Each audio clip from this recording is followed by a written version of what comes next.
All right, the next series of movements that we're gonna do are gonna be utilizing the RG bar, the resist gravity bar. It's gonna be a long cable attachment that looks like this. You don't have to have this exact one. Most gyms are gonna have an attachment that's similar, probably a little bit shorter. The key points of focus are that it can attach at the end and not in the middle, because what we're gonna be working on here is learning how to use leverage. So you can imagine with this bar, if I have my hand high on this thing, it's pretty easy to move it around. But as I move my hand lower, it's much harder to move this thing up in different directions. So we're gonna be working on holding good positions and good posture with more and more challenging longer levers to make it harder to resist that gravity effectively. So the most regressed variation for this, and oftentimes because of limits on cable lengths, this is gonna be the most feasible one to do at a commercial gym or at your apartment, is gonna be on the ground here. So I'm gonna have one leg on the ground here on something soft for support. So in this case, I'm gonna have my right leg coming down onto the ground, and then we're gonna have our opposite arm reach over the top onto the bar. So again, remember that the higher up you place your hand, the easier this movement is. The lower the hand is, the harder it is. I'm gonna do something in the middle to demonstrate initially. So to begin, we're gonna be rotating towards the side where we've opened up the space by having this leg back. So my body is rotating to the right here. And initially what we're going to do is we're going to load the bar here, getting it to perpendicular, holding extension in the spine, sinking back into this right glute, and then driving across the body.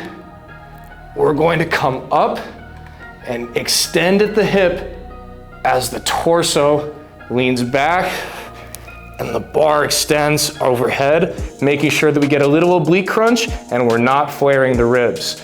So a couple key points of emphasis on this, and then I'll demonstrate it again, are we want to make sure that for every inch the hips drive forward, and we want a good glute squeeze on this. Our torsos are leaning back, and the two are always in a one-to-one unison. So for every amount that the torso leans back, the hips come forward and vice versa.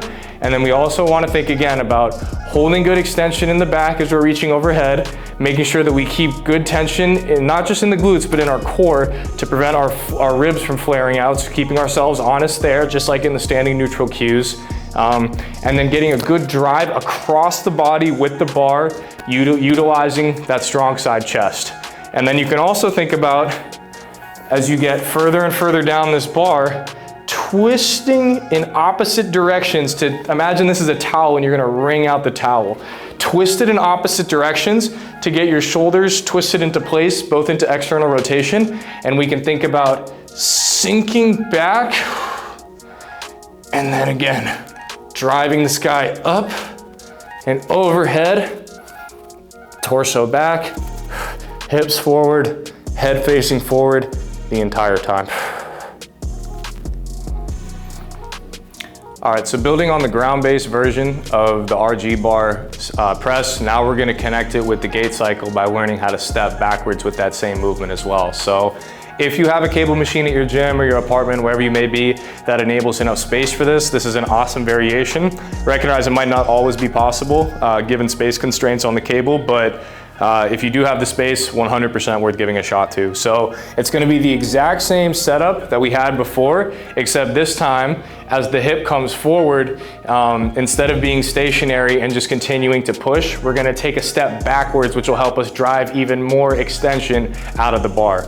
So again, to load up in this particular stance, this time we're gonna have the left leg forward in the same orientation if the left arm is oriented over the bar, and we're gonna drive to get this bar perpendicular, twisting over the front leg as the theme that we followed this whole time. And then we're gonna rotate and get this bar back up and overhead. And eventually you're gonna reach a point where you can't continue to drive anymore, at which point we take a step back and then commit even more to that new front leg side. So we started committing over the right and we finished committing over the left. And again, all of the same cues apply, where as our hips extend, our torso leans back, and we're using our obliques to pull us. Initially, our obliques are pulling us to the strong side, and then as we rotate and the strong side changes, our obliques are now pulling us to that other side.